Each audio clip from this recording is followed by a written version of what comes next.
좀 옛날 미신 같은 그런 것이 아니라 정말 필요한 게 맞는가, 이제 거기에 대한 좀 그 말씀을 드리려고 합니다.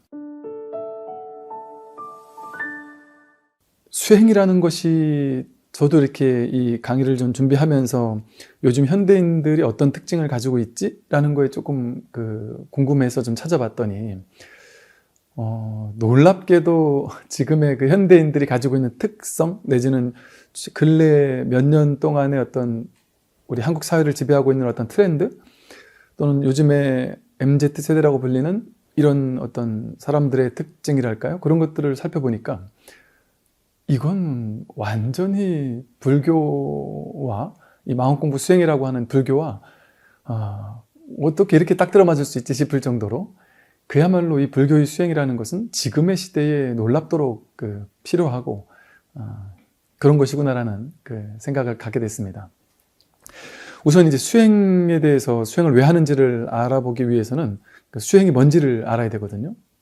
우리는 이제 불교에서 수행하니까 야, 뭐 불교 신자들만 하는 거 아니냐, 또는 뭐 좀 너무 어려운 거 아니냐, 큰 스님들 같은 분들만 저 산에서 앉아가지고 장좌불화라고 해서 누워서 눕지 않고 오랫동안 앉아가지고 해야 되는 거 아니냐, 그래서 이제 너무 거부감을 느끼는 분들도 계실지 모르겠는데 사실은 우리가 기존에 알고 있던 불교 수행 내지는 어떤 기복 뭐 이런 것과 진정한 수행과는 완전히 판이하게 차이가 납니다. 석가모니 부처님께서 말씀하신 진정한 중도 수행이 뭔지를 안다면 이거는 현대인들에게 필요한 정도가 아니라 내가 이걸 안 하면 안 되는 것이구나 라는 이제 결론을 아마 얻게 되실 거예요. 우선 수행이 뭐냐, 불교에서 말하는 수행이 뭐냐 라고 할 때 보통 두 가지를 얘기할 수 있어요. 첫 번째는 불교 경전에 이런 말이 나옵니다.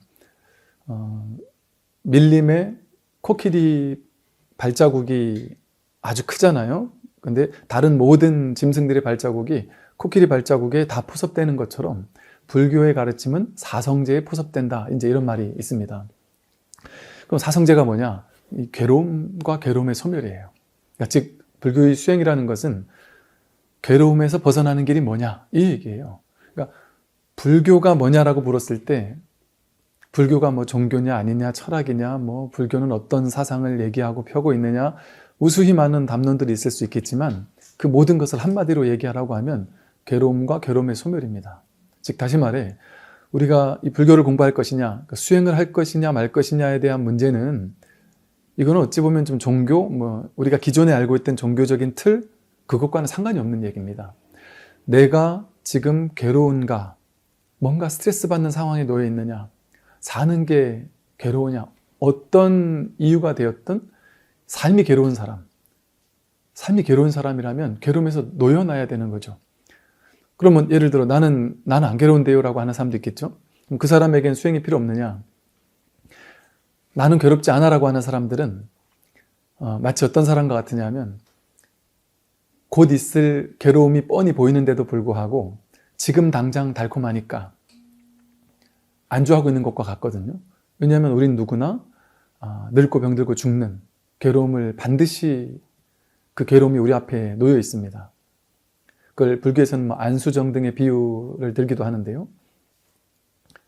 그 자세한 얘기는 여기서는 생략을 하고요. 언제 병들지 몰라요. 언제 늙고 언제 갑자기 교통사고 나서 죽게 될지, 어떤 일이 벌어질지 우리는 모른단 말이죠. 지금같이 이런 좀 불확실한 사회 속에서는 갑작스럽게 요즘에 사람들 얘기를 들어보면 어떤 분들은 주식을 하다가 이게 폭락이 돼가지고 정신병원 의사신데도 불구하고 주식을 하다가 잘못돼가지고 완전히 멘탈이 나가서 몇 년 동안 우울증에 시달렸다, 그런 얘기를 하는 분이 계시더라고요. 그러니까 그럴 정도로 요즘에는 이제 삶이 불확실하단 말이에요. 언제 괴로움이 올지 모릅니다. 그렇기 때문에 지금 요즘 사람들, 현대인들이 갑작스럽게 한 20년 전까지만 해도 그런 게 없었거든요. 근데 최근에 갑작스럽게 웰빙, 무슨 힐링, 명상 이런 것들이 세계적으로 엄청난 붐을 이루는 것도 서양에서 지금 불교의 윗바사나라는 것을 이제 뭐 하버드 존 카바진이라는 박사가 MBSR이라는 것으로 이제 재구성해서 아주 선풍적인 인기를 끌고 있는데요. 그런 것도 이제 스트레스에 대한 문제를 이 불교의 수행의 관점에서 풀 수 있다라는 것이 지금 세계적인 그 학계에서도 그렇고 주목을 받는 것이거든요. 그만큼 지금 현대인들의 괴로움의 문제, 고통받는 문제, 스트레스의 문제, 이런 모든 문제들을 이제 세상에서 불교의 수행에서 풀 수 있구나라는 어떤 힌트를 자각하기 시작했습니다. 그래서 이제 이 첫 번째는 괴로움과 괴로움의 소멸, 즉 불교의 전유물이 아니다. 괴로운 사람이라면 자기 괴로움을 해결하고 살아야 됩니다. 또 지금 당장 괴롭지 않더라도 우리는 반드시 병들 것이고 반드시 늙을 것이고 우리의 미래는 불확실하거든요. 언제 괴로울지 모르는 상황에서 지금의 안주해서는 안 된단 말이죠. 이 괴로움을 해결하고 살아야 한다. 좀 거창하게 말한다면 여러분 이런 말이 좀 어떤 관념적으로 들릴 수 있겠지만 여러분 죽을 때가 된다면 괴롭지 않을까요? 고타마 시다르타라는 29살밖에 안 되었던 인도의 한 나라의 왕자는 출가할 때 아버지에게 그랬거든요. 저는 늙고 병들고 죽는 문제를 해결하고 싶습니다. 생사에서 벗어나는 길을 찾겠습니다. 라고 했더니 정반왕 아버지가 너무 어이없이 웃으시면서 너 무슨 말을 하냐? 그건 불가능하다.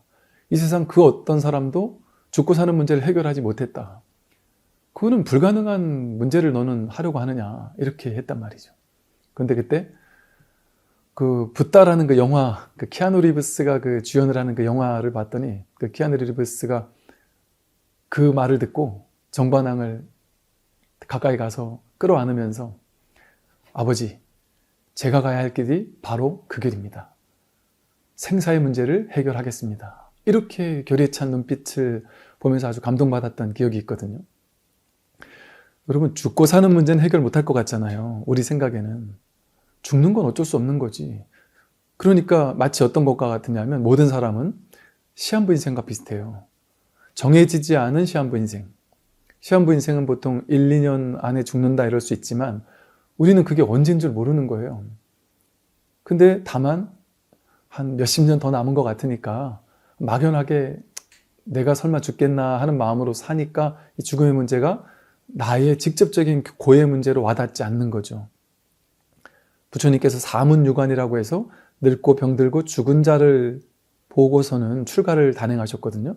근데 거기서 늙고 병들고 죽는 자를 봤다라는 것은 뭘 의미하냐면 비로소 늙고 병들고 죽는 문제가 어떤 강하게 와닿은 거예요. 이거는 그냥 놔둬서 될 문제가 아니구나. 그 정반왕이 왕자에게, 고타마 시다르타 왕자에게 난 왕이니까 너가 원하는 걸 다 해줄 수 있다. 그러니 출가만 하지 마라 했을 때 왕자가 그랬습니다. 아버지, 아닙니다. 그렇게 못합니다. 제가 태어났을 때 저희 어머니가 돌아가셨는데 당신께서는 당신의 사랑하는 아내조차 죽음에서 구제하지 못했습니다. 근데 어떻게 일체중생을 많은 사람들을 괴로움에서 해결할 수 있겠습니까? 그건 불가능한 일입니다. 제가 그것을 하겠습니다. 라고 했단 말이죠. 그런데 저도 옛날에는 이거는 죽고 사는 문제를 어떻게 해결하겠어? 그럼 부처님이나 가능한 거지. 내가 되겠어. 이렇게 생각을 하고 살았습니다. 이 마음 공부를 하면 할수록, 수행을 하면 할수록 해결하고 살아야 되는 거구나. 생사 문제를 해결하고 살아야 돼요. 생사 문제는 반드시 해결할 수 있습니다. 왜냐하면 사실은 이런 말이 아직은 와닿지 않을 수 있겠지만 사실은 태어난 적이 없어요. 죽는 적도 없고 나고 늙고 병들고 죽는다라는 것 자체가 하나의 허망한 자기가 만든 하나의 허상이거든요. 망상이거든요. 그 사실을 깨닫는 순간 지금 이 자리에서 생사가 해결된다니까요. 정말 저는 예전에 제가 20년 전에 아는 스님을 찾아뵙고 좀 당돌하게도 스님께서 공부가 많이 되셨다던 분이라고는 알고 있었기 때문에 질문을 드렸어요. 스님, 그러면 정말 당장 내일 죽어도 괜찮으십니까? 이렇게 여쭤봤던 기억이 나요. 너무 그냥 흔연하게 죽으면 죽는 거고 살면 사는 거야. 뭐 약간 이런 느낌으로 말씀하셨을 때 제가 되게 놀라웠어요. 근데 그런 거더라고요. 죽고 사는 문제가 우리가 지금 이 망상에 사로잡혀 있다 보니까 그게 나에게 엄청나게 큰 문제였던 겁니다. 지금 누구나 사실은 그 문제가 큰 문제 아닌가요? 언제일지 모르지만 죽게 됩니다. 그것을 기다리고 있거든요, 우리는. 얼마나 괴로운 거예요, 이게. 이 문제를 해결하고 가야 된단 말이죠. 내가 이 세상에 와서 살다가 한 존재가, 나라는 개체적인 자아라는 한 존재가 와서 이렇게 살다가 30대, 40대, 50대, 60대 인생을 보내다가 나는 죽으면 떠난다. 이 세상 사람들은 그대로 남아있고 이 우주는 그대로 있지만 나 혼자 떠난다. 얼마나 외로운 길이에요, 죽음이라는 게. 이렇게 생각하면. 근데 이 마음이라는 이 수행을 통해서 괴로움과 괴로움의 소멸을 증득하고 본다면, 내가 이 세상에 왔다가 가는 것이 아니라 나라는, 내 마음이라는 이 한바탕 속에 이 세상이, 삼라만상이, 이 우주 전체가 왔다 가는 거구나. 반대였구나. 이런 사실을 자각하게 됩니다. 전혀 두렵지 않단 말이에요. 두려울 게 없어요. 두려울 것이 없습니다. 미래에 대한 막연한 두려움, 이거는 현대인들의 당연한 두려움이거든요. 불확실하니까. 그 불확실성이라는 것이 얼마나 우리를 행복하게 만드는 거라는 사실을 우리는 몰라요. 그걸 두려움이라고 생각해요. 수행을 통해 지혜를 공부하고 보면, 내가 두려울 것이 없구나. 정말 자유롭게 살 수 있구나. 정말 이게 안심법문이라는 말이 있듯이, 세상을 사는 데 있어서 참으로 안심하고 살 수 있구나. 한 세상 푹 쉬게 되는 일이 정말 내 인생에서 벌어집니다. 그래야, 그런 효능이 있어야 우리가 이 공부에 내가 한번 빠져보겠다 하는 발심을 할 수 있는 거 아니겠어요? 저는 우리 주변에서 이 공부를 통해서 정말 자유로워진, 또 정말 이렇게 푹 쉬게 된, 안심하게 된, 이래서 부처님 가르침을 공부하는군요 하는 그런 많은 신도님들을 너무나도 자주 이렇게 목격하곤 합니다. 그러면 그럴 때마다 이것이 정말 그렇지 누구에게나 가능한 것이지. 옛날에는 어떤 큰 스님들에게만 가능한 거라고 생각하고 살았어요. 지금의 이 유튜브 또는 TV나 언론이나 인터넷 같은 것들이 이렇게 많이 발전된 이런 시대에는 누구나 어떤 시공간적인 제약을 받지 않고 누구나 이 공부를 할 수 있고 깨달음을 얻을 수 있다. 자기의 괴로움을 해결하고 자유롭게 살아갈 수가 분명히 있습니다. 그래서 이렇게 첫 번째, 괴로운 사람이라면 이 공부를 반드시 해야 돼요. 늙고 병들고 죽는 사람이라면 반드시 이 공부를 해야 돼요. 이 죽음 문제 해결하고 가야 된다니까요. 언젠가 이 생사와 대적할 날이 있단 말이에요. 그때 여여할 수 있겠느냐 말이죠. 첫 번째, 그렇기 때문에 모두가 이 공부를 해야 됩니다. 그리고 또 한 가지, 이제 두 번째는 뭐냐면요. 이 수행을 해야 되는 두 번째 이유는 뭐냐면, 요즘 TV 같은 거 보면 예능 프로그램 찍다가도 그러고, 다큐를 찍다가도 그러고, 이제 자막으로 나와요. 나는 누구인가? 여긴 어디인가? 이런 것들 한 번씩 나오잖아요. 내가 이 몸을 가지고 지금 나다라고 여기면서 세상을 살고 있으면서 내가 누군지 모르고, 내가 어디서 온 줄 모르고, 내가 죽고 나서 어디로 가는지 모르고 산다는 거, 그게 얼마나 어불성설입니까? 자기를 모르고 산다는 건 이거는 정말 너무 가엾은 일이 아닌가요? 그래서 지금의 시대에는 사람들이 이제 자기 정체성을 좀 찾고 싶어 하고, 내가 누군지를 좀 알고 싶어 하는 이런 흐름, 이런 분위기들이 많습니다. 언젠가 요즘 TV에서 보면 이렇게 가상인간? 버추얼 휴먼이라고 불려요. 로지라는 20대 여자 가상인간 아이를 이렇게 등장시켰는데요. 이제 가상인간임에도 불구하고 인격을 이렇게 좀 강조하려고 그 친구는 이제 이름도 있어요. 오로지라는 이름을 가지고 있다 그래요. 나이도 22살이라고 딱 정해놨어요. 그러면서 이름과 나이를 공개하면서 같이 공개한 게 뭐냐면 그 오로지라는 그 가상인간의 MBTI 정보까지 공개를 했어요. 그래서 그 친구는 보니까 20대 여성 사이에 가장 많은 그 ENFP라 그래요. 재기발랄한 활동가형의 어떤 MBTI를 가지고 있다는 얘기를 하더라고요. 그러니까 지금 저는 이 MBTI를 제가 오래전에 이렇게 제가 군에 군승으로 있을 때 이렇게 교육을 보내줘가지고 MBTI를 벌써 몇 년 전부터 공부도 하고 가르치기도 하고 했었는데 요즘 갑자기 MBTI가 막 선풍적으로 이렇게 막 인기더라고요. 그래서 왜 그런가를 좀 봤더니 지금 현대인들은 뭔가 이렇게 자기 정체성을 좀 찾고자 한다는 그런 흐름이 많다는 거예요.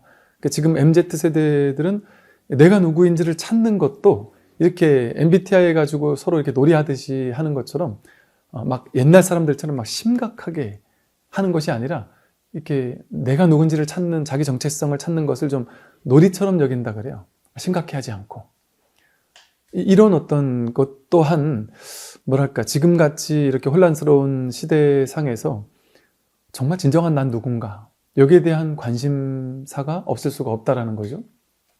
그래서 이거를 보면서 참 신기하구나 이런 생각을 조금 가졌는데 제가 그러면서 이제 MZ세대들이 어떤 세대들이지? 그리고 또 요즘에 현대인들의 특성, 트렌드라는 게 뭐지라는 조금 찾아봤더니 이 마음 공부, 이 현대인들이 그냥 이 불교에서 하는 얘기와 딱 맞아떨어지는 그 트렌드에 이렇게 목매고 관심을 갖더란 말이죠. 그 참 되게 새로웠어요. 보니까 이 MZ세대를 포함한 현대인들은 상당히 뭐랄까 좀 명상적인 기질? 그런 것들을 이렇게 타고난 것 같은 이런 느낌을 받았습니다. 이제 지금 사람들은요, 이제 자기 개인의 행복, 집단 뭐 이런 것도 중요하지만 그거보다 먼저 하는 것이 자기 개인의 행복, 만족감, 그런 거라고 그래요. 그래서 이게 이제 자기 수행, 자기 내면을 바라보는 수행을 하는 이 마음 공부와도 많이 닮아 있죠. 또 요즘에 보면 이제 홈 루덴스족이라고 그런다 그래요. 보니까 뭐 호모 루덴스라는 말이 이제 놀이하는 인간이라고 그러는데 거기에서 파생된 신조어라래요.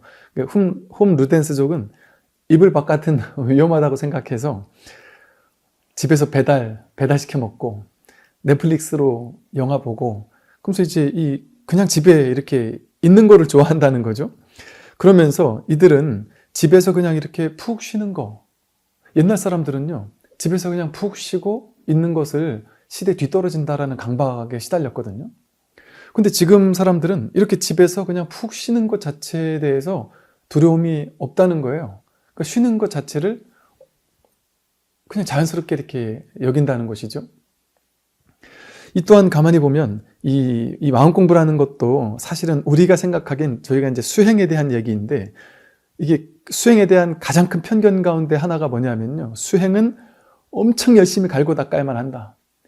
피나는 노력을 통해서 아주 정진하는 스님들만 가 닿을 수 있는 것이 수행이다. 이런 엄청난 착각, 가장 큰 착각이 수행에 대한 오해입니다. 수행은 전혀 그런 게 아니에요. 부처님 당시에 부처님 제자들이 막 그야말로 피 터지는 수행을 하다가 깨달았느냐? 아닙니다.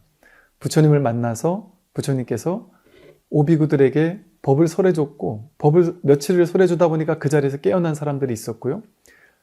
사리불가 목건년이라는 상수제자도 부처님의 법문을 듣고 깨달았습니다. 법문 듣는 것이 수행이었단 말이에요. 부처님의 바른 법문을 듣는 것, 그것도 수행의 하나란 말이죠. 물론 명상하고 수행하고 하는 것도 수행이지만 그래서 이 수행이 어렵게 하는 게 아닙니다. 놀이하듯 하는 거예요. 불교 수행의 핵심은. 그래서 불교에서는 이것을 유희삼매라는 표현을 써요. 아주 놀이하듯이 가지고 놀듯이 수행할 수 있단 말이죠. 그게 진정한 수행이에요. 그래서 불교는 유의 조작하는 게 아니다. 무위법이다라는 말을 써요. 무위법. 무위라는 것은 애쓰고 노력하지 않는다 이런 거예요. 그 옛날 선사 스님들 하면 우리는 되게 어렵게 느끼거든요. 선사 스님들은 정말 엄청난 분들이신가 보다. 너무 우리에게 접근하기 어려운가 보다 이렇게 생각하기 쉬운데 선사 스님들께서 하신 말씀이 딱 이 말씀을 고구정령이 너무도 많이 하셨어요.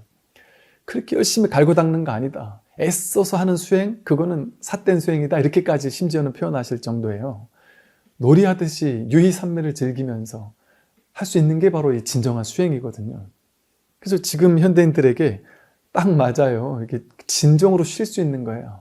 쉬면서도 두려워하지 않으면서 시대 뒤떨어진다라는 그런 생각에 시달리지 않으면서 쉴 수 있어요. 그래서 지금 세계 100대 기업이라든지 뭐 구글이라든지 애플이라든지 우리나라 삼성도 그렇고 다양한 대기업에서는요, 명상 프로그램을 도입을 하고 있어요. 뭐 마인드풀니스, 뭐 깨어있음, 알아차림 이래서 어떤 사람들의 뭐랄까 이제 창의력, 그러니까 이 세상을 시대를 앞서갈 만한 놀라운 창의적인 발상을 하기 위해서는 열심히 갈고 닦다가 새로운 아이디어를 도출해내는 것이 아니더라는 사실을 발견한 거예요. 쉬다가. 그래서 구글, 애플 같은 데는 명상실이 있다 그래요. 명상실에 가서 그냥 푹 쉬는 거예요. 명상하면서. 쉬다가 문득 아이디어를 발견한다는 거죠. 그러한 것이 진정으로 어떤 나라는 인격적인 의식을 완전 뛰어넘어 버리는, 도약할 수 있는 시대를 이끄는 발명품들을 가능하게 만드는 원동력이라는 거예요. 그래서 지금 너도 나도 대기업들에서는요, 이 수행, 명상, 마음공부 이것을 다 100대 기업 중에 도입하지 않은 데가 없다 그래요. 그래서 얼마 전에도 그 구글에서 도입하던 5박 6일 마음챙김 프로그램, 창의력 이런 것과 포함시켜서 리더십과 포함시켜가지고 마음챙김 프로그램을 만든 것을 이제 책으로 너의 내면을 검색하란가 해서 차등먼 탄이라는 사람이 쓴 책이 유행하기도 했었어요. 근데 이것처럼 이제 이 세계적으로 이 명상이라는 것은 내 괴로움의 해결만을 가능하게 해주는 것이 아니라 놀라운 어떤 창의력까지도 만들어낸다라는 것을 밝혀졌거든요. 그래서 우리가 진정으로 쉴 때 진짜 가치 있는 알맹이를 만들어낼 수 있습니다. 그러니까 쉬지 못하는 사람은 시대에 앞서갈 수가 없어요. 옛날처럼 막 앞만 보고 진을 빼면서 힘들여서 달려가는 사람은 쉽게 지칩니다. 쉽게 나가 떨어져요. 우리 인생이라는 건 이게 장거리 레이스거든요. 그렇게 단박에 끝낼 수 있는 게 아니란 말이죠. 그리고 또 보니까요, 요즘에 이제 커렌시아 혹은 뭐 쾌렌시아라고 해서 요즘 사람들은 아주 안식처, 스트레스와 피로를 좀 풀고 이렇게 안정을 취할 수 있는 공간 혹은 어떤 그런 것들을 찾는 경향들이 뚜렷하게 드러난다 그래요. 그래서 뭔가 이렇게 귀소 본능 같은 뭔가 안식처, 진정한 자기에게로 되돌아가고 싶어 하는, 뭔가 좀 고요한 곳에 가서 잠시 좀 쉬고 싶어 하는 이런 것을 추구한다는 거예요. 근데 이 코렌시아라는 게 불교에서 말하는 그 명상처, 적정처, 뭐 아란냐라는 말을 써요. 아란냐라고 해서 고요한 곳에서 잠시 쉬는 것, 그것을 통해 우리의 진정한 어떤 참된 가치, 자기를 발견할 수 있다라는 것이죠.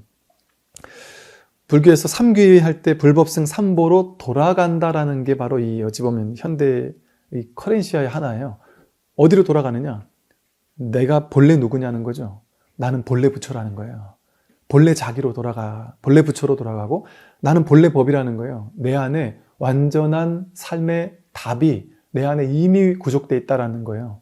그리로 돌아가는 것이고, 또 이 승이라는 것도 스님들을 스님이라고 하는 게 아니라 내가 누구나, 사람들은 누구나 자기의 근원으로 돌아가고자 하고 본래 근원의 깊은 고요함, 삼매, 이런 나의 어떤 근원적인 고요함으로 귀소 본능 같은 게 있다는 거죠. 자기의 본향으로 돌아가고자 하는 귀소 본능. 그렇게 되돌아가도록 만들어주는 진정한 그 커렌시아를 구현하게 만들어주는 게 바로 명상이고 수행이고 마음공부죠. 그러고 보니까요, 요즘 사람들이 이래요. 이것도 참 새롭더라고요. 보통 한동안 우리는 아싸, 뭐 인싸 이런 게 유행했거든요. 그래서 야, 쟤는 아싸야, 아웃사이더야, 얘는 인싸야, 이렇게 구분을 하곤 했잖아요. 근데 요즘 그 트렌드는요, 왜 나를 아싸나 인싸나 둘 중에 하나로 나누려고 해? 난 아싸도 아니고 인싸도 아니야. 인싸, 아싸 이 양극단을 거부한다는 거예요. 이 양극단의 분별을 거부하고 요즘의 트렌드가 마싸라래요. 마싸. 마이사이더라는 거예요. 난 아싸도 아니고 인싸도 아니다. 난 나의 길을 걷는다. 마이사이드. 난 내가 나답게 사는 것, 법정 스님께서 이런 말씀 하셨어요. 불자들이 부처님을 닮아가려고 한다? 그건 아니다. 자기답게 사는 것이 부처님답게 사는 것이다. 이렇게 말씀하셨어요. 불교는 남들 그럴싸하게 잘 나가는 남들 쫓아다니면서 그들을 닮아가려고 애쓰고 그들처럼 되지 못하는 나를 부끄러워하면서 나도 저렇게 대단해지면 얼마나 좋을까 하고 부러워하면서 뒷꽁무니를 쫓아가는 잘 나가는 남들의 어떤 삶의 기웃거리는 그런 주체적이지 못한 삶을 얘기하지 않습니다. 그 장미꽃만 화려하고 아름다운 게 아니라요. 꽃다지는 꽃다지대로 아름다운 것이고 그 자치 나름의 온전한 가치가 깃들어 있는 거거든요. 마찬가지로 이 세상 모든 사람들은 잘나고 못났다라는 건 인간의 분별일 뿐이지 본래 근원에서 우리는 누구나 완전한 자기다움, 완전한 자기다움이 바로 완전한 부처다움이거든요. 완전한 자기의 본연의 성품을 누구나 지니고 있습니다. 그래서 자기답게 사는 것은 애쓰는 게 아니에요. 무위법이에요. 애쓸 필요가 없습니다. 이미 구현되어 있기 때문에 원만 구족되어 있기 때문에. 그런데 남들처럼 나도 부자가 돼야 돼. 나도 뭐 저런 차를 사고 싶어. 저런 백을 가지고 싶어. 나도 이렇게 바뀌면 행복해질 거야. 이렇게 사는 것은 평생 나를 어떤 종속적인 삶으로 끊임없이 나를 누군가에게 이렇게 뒤따라가야만 하는 그런 어떤 주도적이지 못한 삶으로 만들 뿐이거든요. 근데 이렇게 요즘 아주 자유분방한 개성을 추구하고 이 마이사이더들은 삶에는 정답이 없다라는 어떤 이런 가치관을 가지고 있다 그래요. 이것만이 정답이 아니라는 거죠. 어떤 특정한 정답만을 찾는 것이 아니라 자기다운 어떤 개성, 어떤 문제를 풀어나갈 때 있어서 획일화된 방식을 무조건 천편일률적으로 따라가는 것이 아니라 자기다운 방식, 나다운 방식으로 그 문제를 해결해 나가더라는 것이죠. 이 불교에서 항상 그런 말 하거든요. 삶에는 정답이 없다. 정답이라고 생각한 불교는 어떤 특정한 주의, 특정한 사상, 특정한 방식을 강요하거나 이러지 않습니다. 그 어떤 거에도 구속되지 않고 그 모든 것으로부터의 자유, 심지어 불교 그 자체로부터의 자유, 그게 불교예요. 그러니까 금강경에서 불법은 불법이 아니라 이름이 불법이다. 그러므로 진정한 불법이다라는 말이 있거든요. 즉 불교는 불교 자체에 안주하고 사로잡히고 집착하는 것도 거부하는 종교입니다. 그러니까 이게 불교는 종교라는 틀로 가둘 수가 없는 게 지혜예요. 그냥 지혜. 진정한 자기를 깨닫는 공부지 어떤 하나의 우리가 생각하는 그런 종교와는 다르다는 거죠. 또 이제 요즘 사람들은 이제 여러분 그 실존주의라는 말 들어보셨나 몰라요. 저도 이거 보고 재밌었는데 실존주의가 이제 실자가 이제 싫다 좋다 할 때 그 리을 히읗 받침 실존주의라 그래요. 그게 보니까 싫어하는 것도 존중하는 주의랍니다. 요즘 사람들은 난 이거 싫어해, 난 저거 싫어해, 저 사람은 저래서 싫어, 저 사람은 저래서 싫어하지만 그냥 나는 싫어하지만 저 사람은 저렇게 사는구나 하고 인정해 준다는 거죠. 서로 간의 어떤 다양성, 그것을 서로 헐뜯는 게 아니라 그냥 인정해 주고 존중해 준다라는 것이죠. 또 이제 이것도 재밌는데 우리 불교에서 보면 부처님을 천상천하 유아독존이라 그러잖아요. 근데 그 유아독존이라는 말을 이 부처님의 아주 그 주요한 멘트인데요. 유아독존이라는 말을 요즘 사람들은 요즘 MZ세대들은요. 유튜브에서는 모든 게 다 가능하다. 그래서 공부도 유튜브로 하고 뭐든지 다 유튜브에서는 다 된다 그래서 유아독존이라고 부른다 그러네요. 또 지금 세대들은 실감세대라고 표현을 한다 그래요. 즉 지금 내가 여기에서 존재하고 있다는 것을 생생하게 실감하는 거에 관심이 많다는 거예요. 막 더 많은 걸 거추장스럽게 소유하는 이런 것보다 그냥 경험하는 어떤 실감하는 이런 거에도 관심이 많다 그래요. 직접 소유하지 않더라도. 그래서 요즘에는 막 5만 가지가 요즘엔 다 렌탈을 해주잖아요. 내가 그거 갖지 않아도 된다는 거예요. 그러니까 렌탈해서 내가 경험하고 실감하고 그러면 된다, 만족한다라는 것이죠. 이게 이제 사실은 이 마음 공부라는 게 실감하는 거거든요.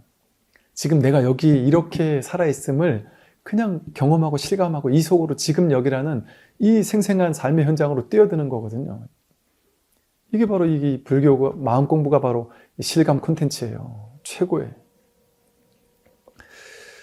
또 이제 요즘에는 뭐 젠더리스, 뭐 젠더 뉴트럴 이래가지고 남녀 구분 이런 게 본래 없다. 남자 여자라는 둘로 나눌 필요가 있느냐. 그래서 뭐 옷 같은 것도 남자 패션, 여자 패션 나누지 않고 이런 것들에 되게 익숙하다 그래요. 실제가 진실은 남자가 없고 여자가 없거든요. 나의 본래 면목은 남자거나 여자가 아니거든요, 사실. 그러니까 이렇게 점점 좀 진실에 가까워지는 느낌? 이런 느낌을 받아요. 또 보니까 요즘에는 이게 리추얼 라이프라 그래가지고요. 어떤 일상에 활력을 불어넣는 자기만의 규칙적인 습관? 예를 들면 뭐 미라클 모닝해서 새벽에 뭐 4, 5시에 일어나서 나는 10분 동안 명상을 한다. 책을 읽는다. 혹은 뭐 법문을 듣는다. 이런 분들이 많아진다 그러고 이렇게 이런 삶을 새롭게 시작하는 사람들을 뭐 갓생한다 이렇게 표현한다 그래요. 그러고 보니까 제가 운영하는 그 목탁소리라는 유튜브에서 많은 분들이 이런 얘기들을 하더라고요. 그거를 이제 매일 새벽에 일어나서 밤늦게까지 늘 어떤 루틴처럼 법문을 듣는 게 나도 모르게 이렇게 법문을 안 들으면 막 이상하다 싶을 정도로 맨날 듣는다는 거예요. 그걸 들어보니까 매일 새벽부터 미라클 모닝으로 설법 듣기라는 리추얼 라이프를 실천하며 발심으로 갓생한 사람들이구나. 이런 느낌이 들더란 말이죠. 지금 이런 것처럼 보세요. 지금의 현대인들이 이 마음 공부, 명상과 완전히 적합할 뿐 아니라 이 공부, 마음 공부, 명상, 수행, 이 공부로 나도 모르게 한 발 한 발 성큼성큼 나아가고 있습니다. 제가 옛날에 대학원 다닐 때 그 생태를 전공을 했거든요. 친환경 생태 부분을 전공을 했는데 그 친환경 생태의 어떤 정신, 사고방식 이런 것들이 발전해온 단계가 있어요. 그걸 봤더니 이분법적인 자연과 인간은 둘이야. 이분법적이었다가 점차 부처님 가르침의 연기법적인 세상 전체는 서로 연관되어 있구나, 연결되어 있어서 둘이 아니구나라는 것을 이 연기법적인 하나임을 깨닫게 되는 그 과정으로서 이 친환경의 정신세계가 발전해 왔더라고요. 또 지금 심리학도 마찬가지죠. 인간이 열심히 갈고 닦아가지고 어떤 나를 변화시켜가지고 내 마음의 내면의 장애를 치유하겠다라고 했다가 이제는 그렇게 하지 않아요. 유의 조작하지 않고 마음 공부에서 그냥 있는 그대로를 허용하고 허락하고 있는 그대로를 관하고 바라보고 이 명상적인 방식, 불교의 어떤 중도 수행적인 방식으로 이 심리학의 흐름이 지금 제3세대, 4세대 심리학이라고 해서 이 마음 공부, 마음 챙김의 심리학으로 바뀌고 있어요. 또 이 대기업 그 회장님들이 모인 자리에서 그런 얘기가 나왔다는 얘기를 들었어요. 지금의 이제 대기업이 살아남기 위해서는 옛날에는 우리 기업이 살아남으려면 막 무조건 잘 살면 됐는데 이제는 세상이 완전히 연결돼 있어서 내가 꼼수를 써가지고 소비자들에게 조금 잘못된 상품을 출시하게 되면 완전히 역풍을 맞는다는 거예요. 그리고 우리만 살겠다 하면 다 죽는다는 거예요. 내가 하청업체들도 살리고 우리와 연결되어 있는 많은 기업들을, 작은 기업들을 살려주었을 때 우리 기업이 더 크게 살아나더라는 거죠. 상의상관적인, 즉 이게 불교로 말하면 동체 대비심에 입각해서 자비즉 연기라고 하거든요.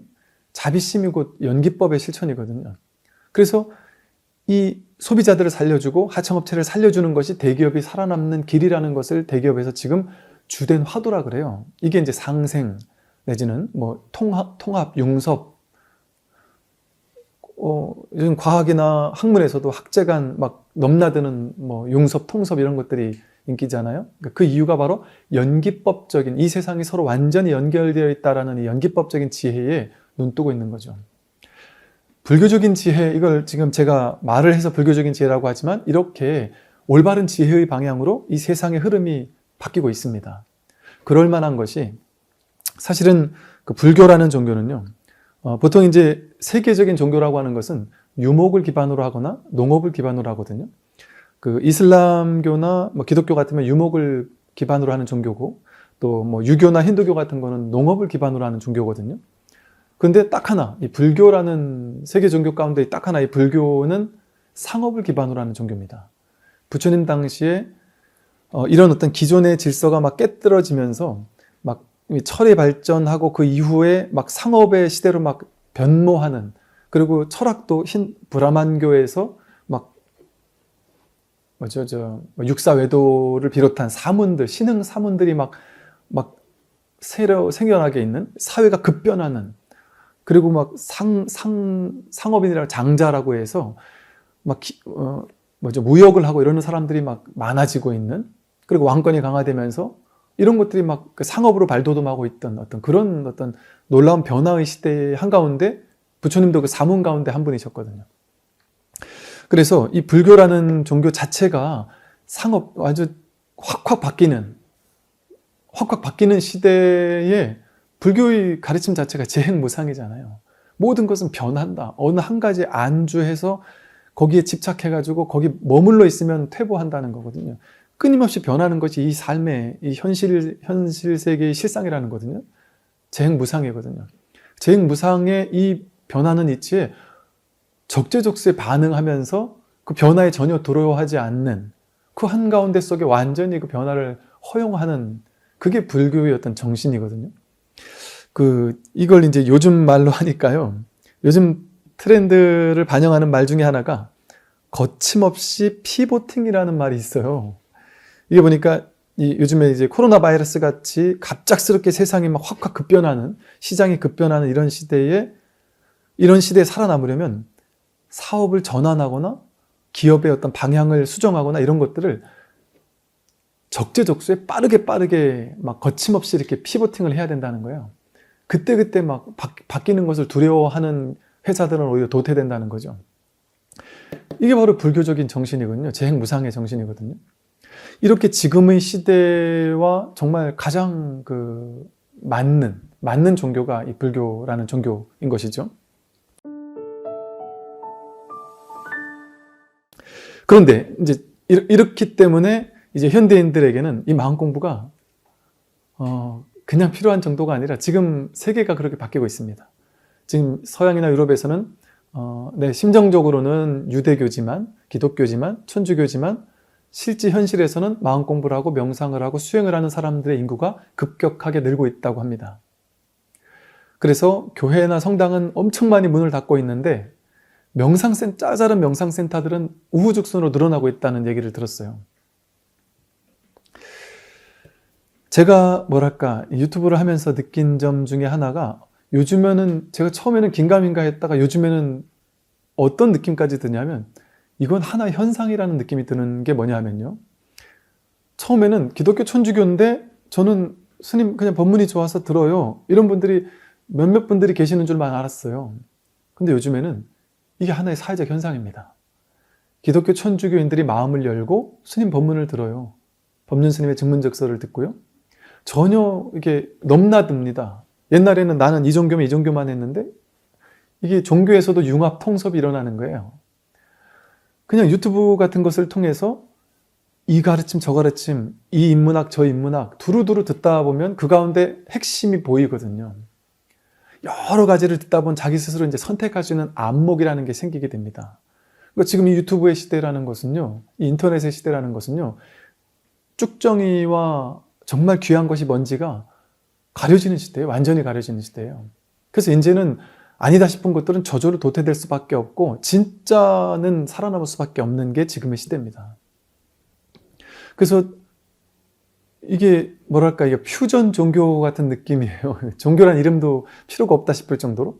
저희 절에만 해도요, 저희는 오후 1시 반에 법회를 하는데 일요일 오전에는 교회에 가고 성당 갔다가 오후에 절에 온다는 분들이 계세요. 근데 이 한두 분이 아니신 거예요. 이게 제가 여기저기서 듣는 얘기를 들어보면. 심지어 목사님, 신부님들도 공부를 하신다는 얘기를 또 많이 듣게 되고요. 그래서 정말 이제 이 진리라는 것이, 진리의 본질, 이걸 이 불성이라는 것을 신성이라고 하면 어떻고 영성이라고 하면 어떻겠습니까? 모두에게 이제 이제 진리가, 지혜가 열리는 시대로, 폐쇄되던 너는 너고 나는 나야, 이렇게 나뉘어 있던 시대가 이제는 하나로 통합되는 시대, 서로 연결되는 시대, 거기에 눈을 닫고 마음을 닫아서 나는 그래도 이것만을 고집할 거야 라고 하는 사람들은 이제는 시대에서, 사회에서 도태될 수밖에 없는 그런 활짝 열린 시대란 말이죠. 이런 열린 시대에서는 점차적으로 더욱더 이 마음 공부의 어떤 본질적인 이 법이 드러날 수밖에 없는 시대가 됩니다. 이제 이렇게 봄으로써 현대인들에게 이 마음 공부가 너무 필요하고 정말 좋구나라는 건 우리 다 알았어요. 알았는데 이제 한 가지 이제 벽이 뭐냐 하면, 우리들이 가지고 있는 마지막 한 가지 벽이 뭐냐 하면, 그런데 다 좋은데, 불교 다 좋고 수행 다 좋은데 실제 그거 해가지고 내가 부처님처럼 깨달을 수 있느냐? 내가 진짜 자유로워질 수 있느냐?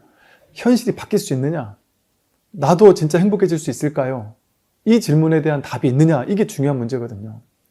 솔직히 말하면 저도 20년 전에 처음 출가하고 마음 공부 막 열심히 하고 이럴 때만 해도 저만이 아니라 불교계의 분위기가 그랬습니다. 그때만 해도요, 깨달음을 입에 담으면 좀 욕먹었어요. 어떻게 우리 같은 사람이 깨달을 수 있느냐? 막 10년, 20년, 30년 선방에 앉아가지고 앉아있는 분들이 깨달음을 얘기해도 욕먹는 판에 우리 같은 사람들이 어떻게 깨달음을 입에 담지도 못하는 시대였습니다. 그리고 저 또한 부처님이나 깨달았지 우리 같은 사람이 깨달을 수 있겠어? 진짜 괴로움을 소멸할 수 있겠어? 의심을 했었습니다. 이제 중간 과정은 다 말씀드릴 수 없지만 어떤 계기들을 통해서 내가 지금까지 완전히 잘못 알아왔구나. 불교에 대해서 완전 오판해왔구나. 왜? 2500년이 불교 역사가 이어오면서 온갖 방편들이 쌓이고 그러다 보니까 이제 본질적인 것보다 비본질적인 것, 왜냐하면 본질적인 것은 생각으로 닿을 수 없거든요. 출세관적인 무분별적인 거거든요. 이렇게 생각으로 이해가 할 수 있는 부분이 아니란 말이에요. 근데 깨달음이 없는 시대가 2000년 넘게 이어오다 보니까 이걸 생각으로 정리하던 시대에 그게 너무 오래 왔다 보니까 지금 우리들은 이제 불교는 원래 그런 거야. 원래 그냥 기복적이고 아니면 그냥 열심히 갈고 닦고 이것만이 불교 전부야라고 오해하면서 살았단 말이죠. 이제는 이제 불교의 본질적인 것으로 다들 이제 깨달아가고 있습니다. 그래서 석가모니 부처님께서 말씀하신 그 불이중도라는, 부처님께서 딱 말씀하신 것 자체가 뭐냐면 부처님이 출가하자마자 수정주의, 선정주의와 고행주의를 6년 동안 갈고 닦다가 아니고 나서 포기하자마자 중도를 깨달은 거거든요.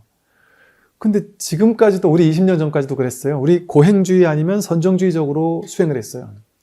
선정을 갈고 닦고 앉아가지고 좌선해가지고 선정 삼매를 증득해야만 되는 걸로, 그건 부처님께서 폐기처분한 수정주의였다. 폐기처분까지는 아니지만 방편으로 도움은 분명히 됩니다. 근데 이것만 절대는 아니란 말이죠. 부처님은 이것을 내려놓았을 때 중도를 깨달은 거예요. 또 하나, 고행주의. 막 열심히 막 3000배하고 10,000배하고 막 갈고 닦고 막 연부를 몇 시간 하고 금강경 독성은 막 7독 10독씩 하고 이런 사람만이 수행 잘한다고 생각했거든요. 옛날에는.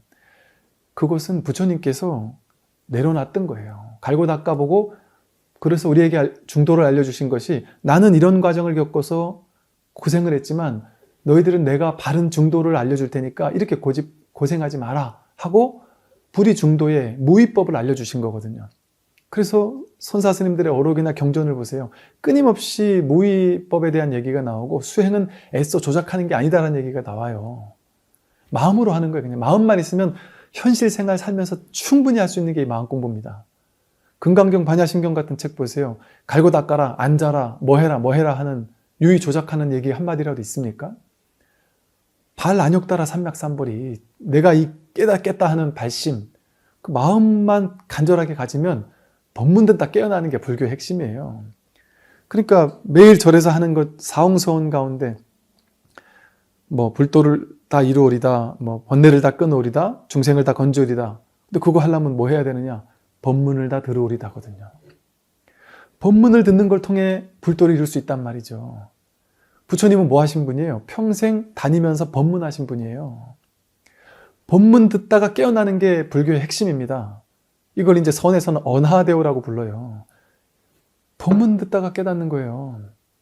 그런데 지금의 시대는 법문 듣기 너무 좋은 시대란 말이죠. 이 유튜브나 온갖 이런 것들 통해서 어느 곳에서든 법문을 듣다가 깨어나는 사람들이 없을 것 같죠. 그냥 있는 게 아니라 너무 많아졌습니다. 불과 지금 몇 년 사이에. 우리나라만 그런 것 같죠? 세계적인 현상입니다. 저는 이 선이 제가 굳이 말한다면 초기 선, 육조 해능 스님의 또 조주, 마조, 임제, 황벽이 했던 우리 굳이 말로 한다면 조사선이라든지 이런 걸 저는 방편으로 공부를 하고 있는데요. 이게 우리 한국 불교에만 있는 어떤 가나선, 어떤 조사선 이런 전통인 줄 알았거든요. 그런데 서양의 수많은 영적인 지도자라는 스승들이 이 가나선, 이 선을 지도하고 있다니까요.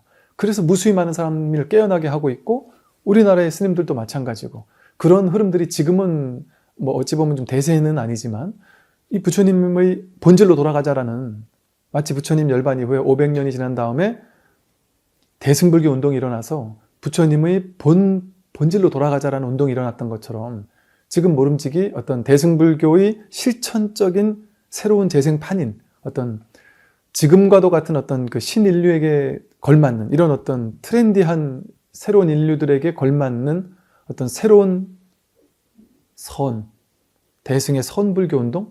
그게 좀 필요하지 않나 하는 생각이 개인적으로는 듭니다. 그러나 더 놀라운 점은 이런 선만이 꼭 전부는 아니에요. 기도에서부터 연불, 독경, 좌선, 절수행 모든 수행들이라는 불교에서는 쉽게 말해 근기에 따라 단계별 어떤 수행의 방편을 다 갖추고 있습니다. 그래서 자신의 근기에 맞는 수행을 통해서 차차차 이렇게 공부를 해 나갈 수 있단 말이죠. 그런 놀라운 어떤 수행의 모든 것들을 총섭하고 있는 게 이 불교의 수행법들입니다. 그리고 아까 다시 한번 강조를 한다면 이 수행을 통해서 분명히 내가 이 괴로움을 한번 푹 쉴 수 있다. 그리고 그런 일들이 벌어지고 있고 그래서 이럴 수 있을까 싶을 정도로 요즘엔 막 새로운 현상들이 일어나요. 정말 뭐 미국에서 유명한다는 뭐 에카르트 톨레니, 바이런 케이티 같은 사람만 문득문득 깨어나는 게 아니라 그냥 법문 듣다가 문득문득 깨어나는 사람들이 우리나라에도 꽤 많아지고 있다는 거죠. 급격하게 늘어나고 있다는 것을 저는 이렇게 좀 느끼면서 참 신기하다, 새롭다 이런 느낌을 받거든요. 그래서 지금의 시대가 그렇게 이제 바뀌고 있는 시대다. 그래서 우리가 그동안 지금까지 이제 수행을 중요한지는 알았지만 못하던 이유. 첫째, 수행은 어렵다, 힘들다. 나 같은 하근기 중생은 못한다. 이거 완전 착각입니다.